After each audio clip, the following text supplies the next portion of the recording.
Eu vou ler a partir do versículo 1. Eu não vou, não só pelo tempo, mas eu acho que pelo que essa noite se propõe, eu não vou, essa palavra, eu vou ministrar parte dessa palavra nessa noite, mas eu creio que em breve eu vou colocar essa mensagem na íntegra no nosso canal. Então, se você no seu coração desejar ouvir mais, no futuro você vai poder ter acesso à mensagem, ok?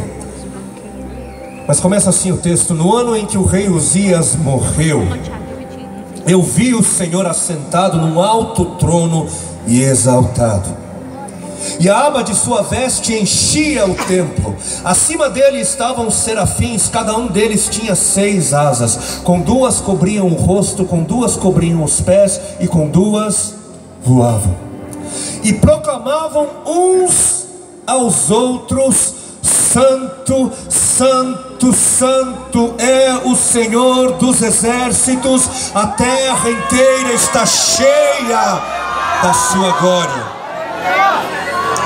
Ao som das suas vozes, os batentes das portas tremeram, e o templo ficou cheio de fumaça. Então gritei: ai de mim! Estou perdido, pois sou um homem de lábios impuros, e vivo no meio de um povo de lábios impuros, e os meus olhos viram o Rei, o Senhor dos exércitos. Então um dos serafins voou até mim, trazendo uma brasa viva que havia tirado do altar com uma tenaz. Com ela tocou a minha boca e disse: veja, isto tocou os seus lábios, por isso a sua culpa será removida e todo o seu pecado será perdoado.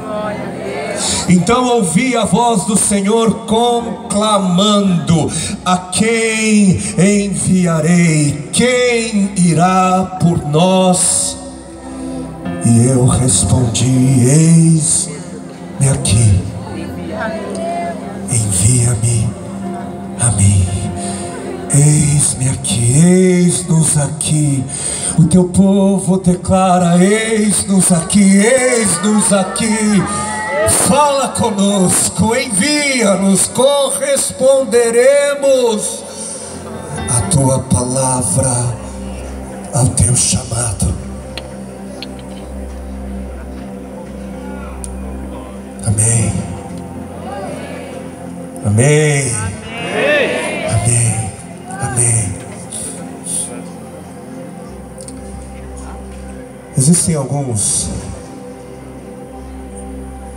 destaques a serem tratados nesse breve trecho bíblico, mas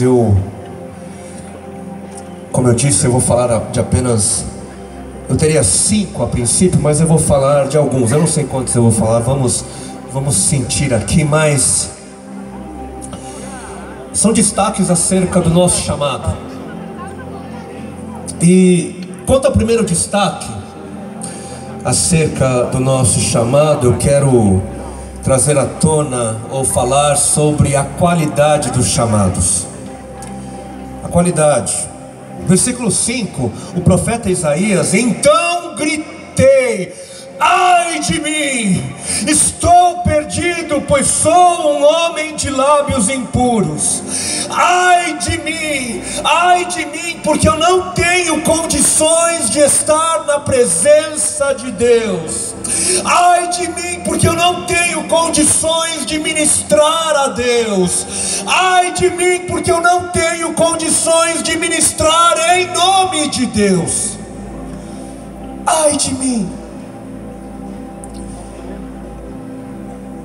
Essa é a qualidade daqueles que são chamados por Deus. É esse o tipo de gente a quem Deus chama. Deus chama pessoas imperfeitas, Deus chama pessoas incompletas, Deus chama pessoas quebradas, homens e mulheres de lábios impuros, homens e mulheres que ainda estão passando pelo processo de santificação, de aperfeiçoamento. Ele não chama os capacitados, Ele não chama os qualificados, não é por aquilo que temos condições de dar, mas é por aquilo que Ele tem condições de fazer através de nós. 1 Coríntios capítulo 1, Ele chama os que nada são, Ele chama os loucos, chama os fracos, chama os insignificantes, os desprezados, para que ninguém se vanglorie diante dEle, porque é Ele quem faz, por menor e mais insignificante que o vaso seja.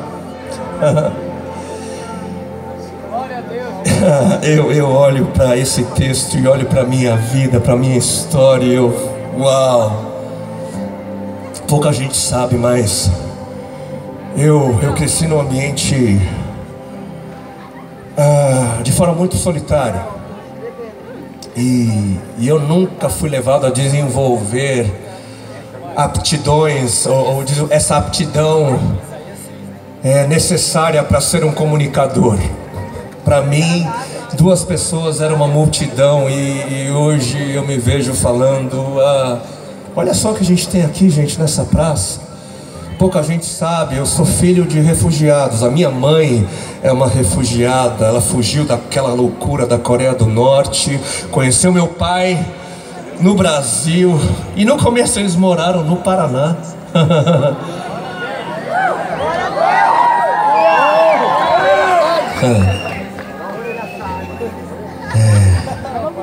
Para que ninguém se vanglorie. Se você se sente incapaz, se você se sente indigno para o chamado, saiba, entenda que é esse justamente um dos critérios de Deus para escolher alguém. Ele escolhe pessoas inadequadas, Ele escolhe pessoas sem autossuficiência. Se você se sente indigno, indigna, parabéns! Você foi escolhido, parabéns, você foi escolhida.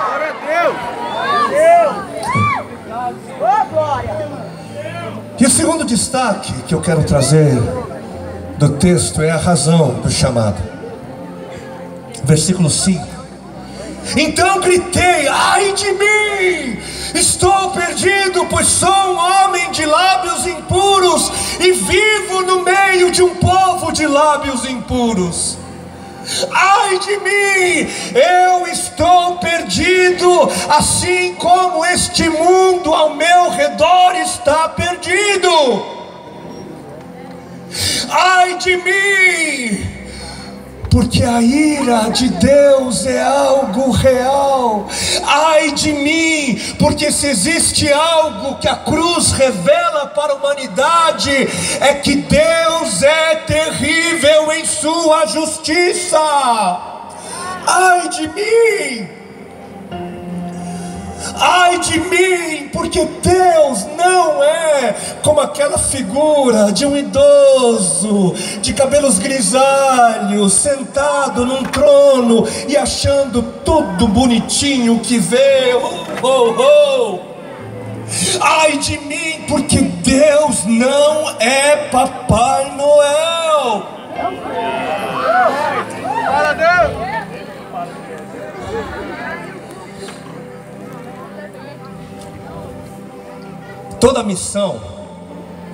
Toda missão nasce de uma necessidade.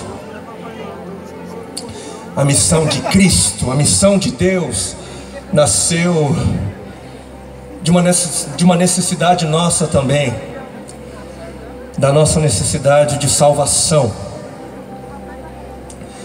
Mas salvação do quê?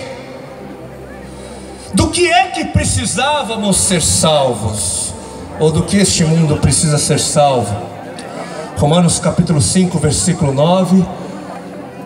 precisávamos ser salvos, ou este mundo precisa ser salvo da ira de Deus. Romanos capítulo 5, versículo 9. Precisamos ser salvos da ira de Deus. Existe algo que espera a humanidade caída e rebelde. Existe um fim que aguarda essa rebeldia, esse mundo perverso e mesquinho. E o que aguarda, o que está por vir, é a manifestação completa e final da justiça, da ira de Deus. Existe um fim, existe um desfecho. E eu quero ler com vocês rapidamente um texto que eu descobri tem mais de 40 anos. Foi escrito publicado em 1973 e foi escrito por J.I. Packer, é um mestre dos mestres. E esse texto leva o título de A Ira de Deus. A Ira de Deus. E o texto diz: o hábito moderno da maioria das igrejas é falar pouco sobre esse assunto. Aqueles que ainda creem na ira de Deus falam pouco sobre ela. Talvez pensem pouco também sobre isso. Numa época que se tem vendido vergonhosamente aos deuses da ganância, do orgulho, do sexo e do egoísmo, a igreja apenas murmura alguma coisa sobre a bondade de Deus, mas não diz muita coisa sobre o julgamento. Quantas vezes você ouviu falar a respeito disso no último ano? Ou se você é um ministro, quando pregou algum sermão sobre a ira de Deus? Quanto tempo faz que um cristão falou diretamente sobre este assunto no rádio ou na televisão, ou em pequenos sermões de meia coluna que aparecem em alguns jornais e revistas? E se alguém o fizesse, quanto tempo levaria para que fosse pedido a ele que voltasse ao assunto? O fato é que o assunto da ira divina tornou-se praticamente um tabu na sociedade moderna, e os cristãos em geral têm aceito o tabu e se condicionado a nunca levantar o assunto. A Bíblia tem um comportamento bem diferente. Não se pode imaginar que o julgamento divino tenha jamais sido um assunto popular. Entretanto, os escritores bíblicos se referem a ele constantemente. Uma das coisas mais impressionantes sobre a Bíblia é o vigor com que os dois testamentos enfatizam a realidade e o terror da ira de Deus. Um estudo da concordância vai mostrar que nas Escrituras existem mais referências sobre a cólera, a fúria e a ira de Deus do que sobre o seu amor e bondade. Até aqui. Uau. E aí eu fui levado a fazer uma pergunta para mim mesmo. Minha pergunta foi: será que a revelação de Deus em minhas pregações, será que a revelação de Deus das pregações que temos ouvido, será que essas pregações têm levado as pessoas a gritarem: ai de mim, estou perdido, sou pecador? É isso que as nossas pregações têm gerado nos corações das pessoas? Sim, o Evangelho é uma boa notícia, mas até uma boa notícia precisa de um contexto, precisa de um ambiente. É o ambiente aquilo que vai dizer se a notícia é boa ou mais ou menos. Como assim o ambiente? Imagine se eu aqui anunciasse água limpa para beber, água para beber. Talvez uma pessoa ou outra viraria assim o rosto por conta, né, do som, do barulho, mas água, né? Não ia soar como boa notícia. Mas lá no sertão nordestino, onde nós temos atuado, onde nós temos visto pessoas que chegam a beber óleo, porque nem água imunda e contaminada tem para beber.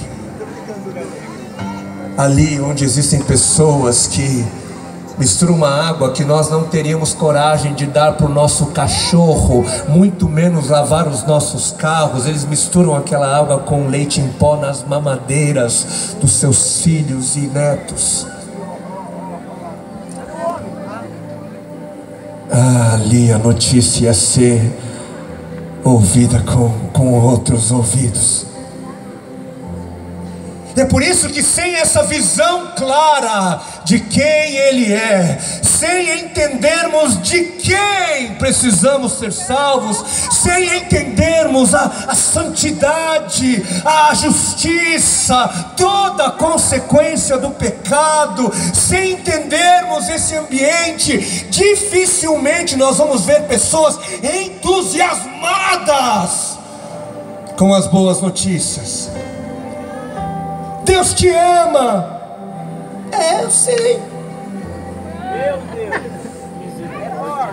O amor de Deus, a graça, a bondade de Deus também precisam estar dentro desse contexto, desse ambiente da sua santidade, da sua justiça, majestade, soberania, ira.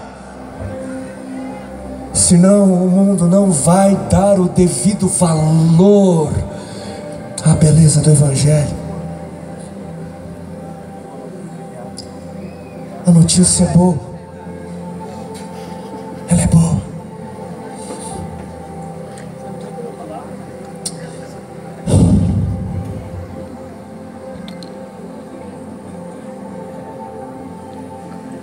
Como é que vocês estão?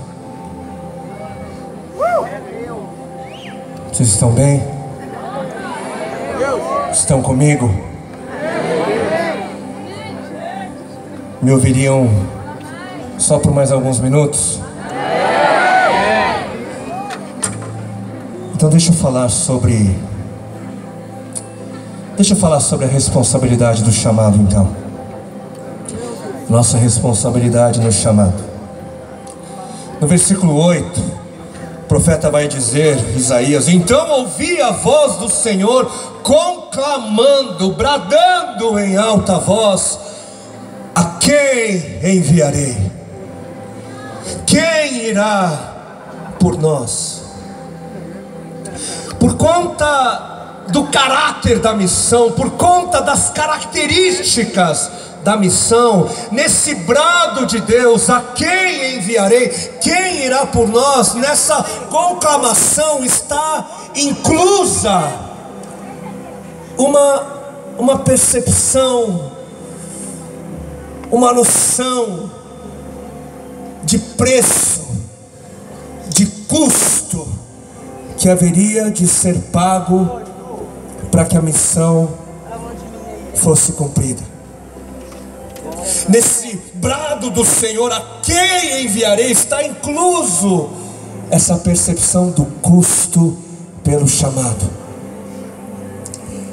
Abraão, nosso pai na fé, deixou o conforto de uma vida habitual. Moisés, ele deixou a vida pacata. Os profetas, eles viviam a angústia de ver e sentir aquilo que Deus via e sentia. Jesus, o Filho de Deus, ele foi humilhado, torturado, crucificado e morto. Os apóstolos e os heróis da fé do passado foram perseguidos, presos, lançados aos leões, torturados, queimados, mortos. E isso não parece ter mudado em muitas partes do nosso mundo ainda nos nossos dias. Existe um preço, existe um alto preço pelo cumprimento da missão. Quem irá? Quem é que diz sim a um chamado desse? Quem ousaria para pagar alto preço, um alto preço assim? Quem? Será que existe alguém aqui? Será que alguém aqui ousaria dizer: eis-me aqui, envia-me a mim, custe o que custar, eis-me aqui?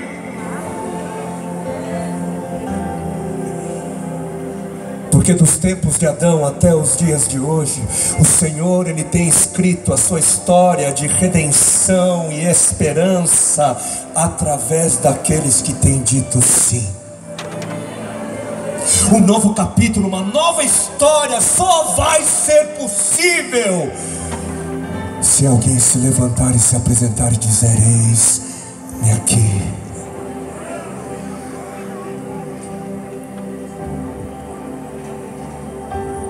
Eu tenho uma forte impressão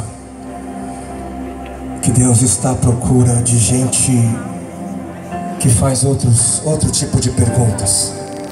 Eu tenho a impressão que Deus está procurando gente que está fazendo outras perguntas. Se Ele não está, eu estou cansado de ouvir gente perguntando, talvez não verbalmente, mas com a sua vida, gente dizendo ou perguntando: o que é que eu vou ganhar com isso?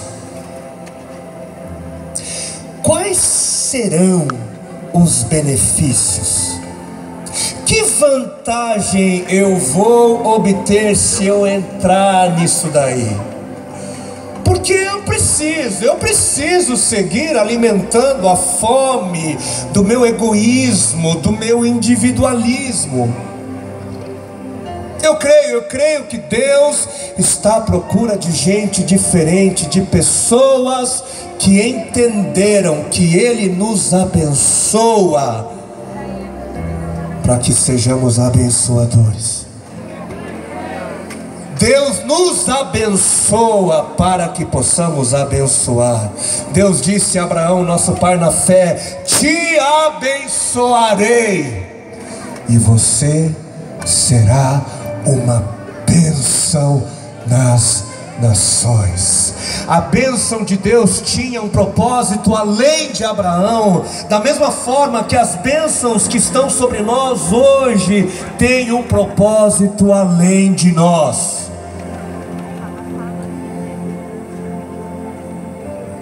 Quem oferece bênção para a gente de forma exclusiva e que finalize apenas em nós, não é Deus,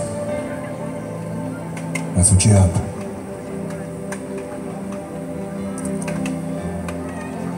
Deus nos abençoa para que sejamos uma bênção. E queridos, não é possível ser uma bênção sem estar disposto a perder algo. Não nos é possível ser uma bênção sem a disposição de sair no prejuízo. Não nos é possível ser uma bênção sem lágrimas, sem angústia, sem dores. Não é possível ser uma bênção sem carregar a sua cruz.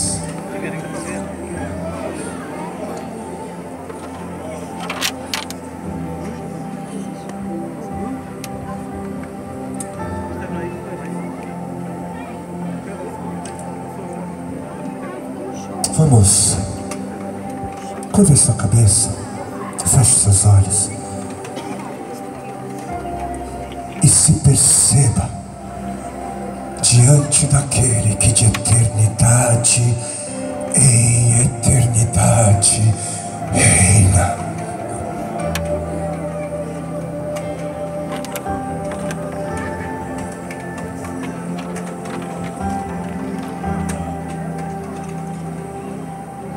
creio que algumas pessoas precisam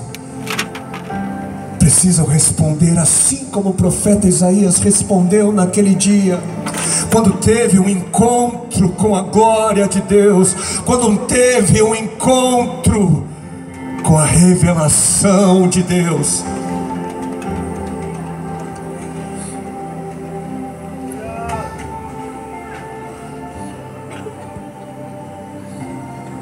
Se você foi levado a dentro de você mesmo gritar: ai de mim, estou perdido, ai de mim, a minha vida me condena, ai de mim.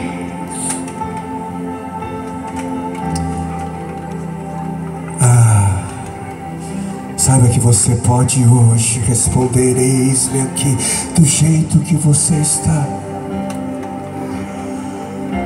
Porque assim como o profeta Isaías não precisou fazer algo para ser purificado, para ser justificado, você também não precisa. Aliás, você não tem condições para isso. Por isso ele veio, por isso ele se doou, ele se sacrificou, ele morreu a morte que caberia a você. Ele fez um caminho que você sozinho não teria condições de abrir. O mais difícil ele fez. Ele providenciou um meio para que você pudesse ser justificado, para que a sua vida pudesse ter um novo começo, um novo sentido. O que é que você diz? O que é que você diz ao seu perdão? O que é que você diz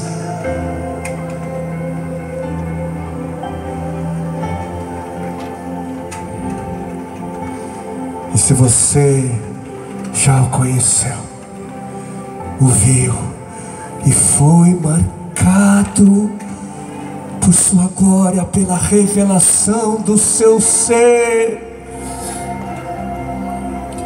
escute a conclamação que tem ecoado pelos séculos e séculos: a quem enviarei? Quem irá por nós? Onde estão aqueles que dizem: eis-me aqui, eis-me aqui, eis-me aqui, eis-me aqui? Para que outros possam sorrir, para que outros possam viver. Eis-me aqui, eis-me aqui. Eu digo sim, eu digo sim, eu digo sim.